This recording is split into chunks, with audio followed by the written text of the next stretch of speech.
Hello everyone, this is Travis Tressler at Play Tennis Gainesville, and I'm here to talk to you about the different areas of a tennis court.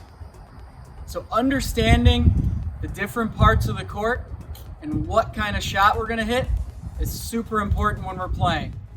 The term I like to use to describe knowing where you are on the court is spatial awareness. So this is very important because it allows us to decide what kind of shot we're going to hit depending on where we're standing on the court. And it's also good because it allows us to decide what kind of shot we're going to hit if we understand where our opponent's standing as well. So if they're super far out of position in one part of the court, you can know what to do to hit it where they aren't.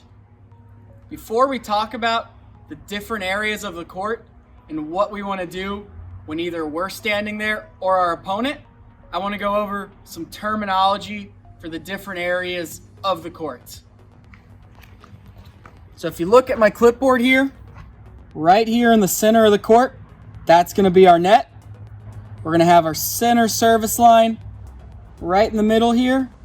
Our service line be this line right here, and these two boxes that they form are going to be the service boxes. This sideline is going to be our single sideline, and then these outside lines are going to be the double sideline. So when we're playing, if we're playing doubles, alleys here between the single sideline and the double sideline are going to be in, but if we're playing singles, we can't hit it into these alleys.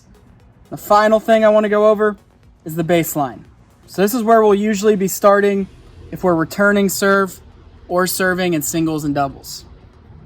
The first area of the court I want to talk about is the back court. So I'm going to show you on the clipboard here. The back court is going to be this area behind the baseline here.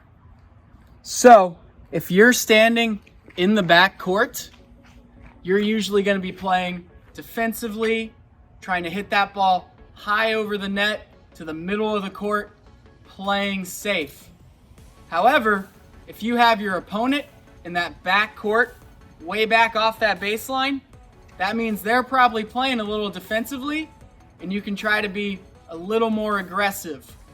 One good strategy is if you are a little bit further up in the court and your opponent's in that back court and you're pushing them back, it might be a good time to mix in a drop shot that you're hitting into that short part of that court, so they're going to have to run forward, and that's going to be a tough shot for them to get. The next area of the court I want to discuss is going to be the baseline. So if you look at my clipboard here, the baseline is going to be this back line here. When we're starting the point off with a serve or a return, we're usually going to be on the baseline there. In modern tennis, after that return, we're going to stay on the baseline there and play a lot of ground strokes where we're letting that ball bounce, taking a full swing at that ball. Ideally, we're going to stay on that baseline and not get pushed back into the back court. You don't have to be right on that baseline. You can be one or two steps back, but if you want to play aggressively, take it to your opponent, you should try to stay on that baseline and be aggressive and go after that ball. Likewise, if our opponent's on the baseline, we're going to try our best to push them back into the backcourt and make them play a little more defensively. How we do this is going to be hitting that ball deep with our ground strokes where they're landing close to that baseline, and that'll force our opponent back, and we can be a little more aggressive and take it to them. Next area of the court I want to talk about is what I like to call no man's land. We're talking about no man's land. It's going to be that area in between our baseline here and service line. So this is a big portion of the court, but ideally we're not going to get stuck in this area. One main reason this is a tough area to be in is that ball, if they're hitting good ground strokes or good volleys, it's going deep in the court. It's going to be very tough to swing and pick that ball up low off the ground. The only time we really should be in this area hitting a shot is going to be on our approach shot, where we're moving in, hitting it, and then we're going to the net in front of that service line, getting out of no man's land. If you see your opponent stuck in no man's land, that's a good sign for you. You want to be aggressive and really try to hit that ball at their feet, and they'll probably pop that ball up or miss it. If they get it back and pop it up, you're going to have an easier shot to step up and be aggressive and in that point. Another area of the court I want to go over is going to be what I call up at the net. So if we're at the service line or in front in the service box here, that's going to be up at the net. If we're up in this part of the court, we're most likely going to be taking the ball out of the air and hitting volleys. So we'll shorten up that swing, keep the racket out in front, not let that ball bounce, and be aggressive. The longer we're up at the net, we're going to be a sitting duck.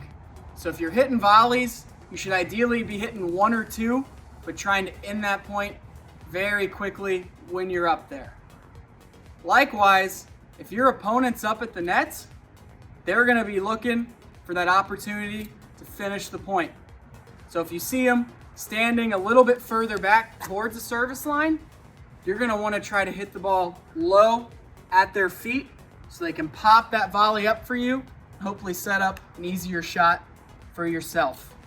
If they're up close to that net and they're really crowding that net, you're going to want to try to play that ball over their head, hit a lob, because they're going to really struggle to run back and get that ball. The last area of the court I want to talk about is going to be the doubles alleys.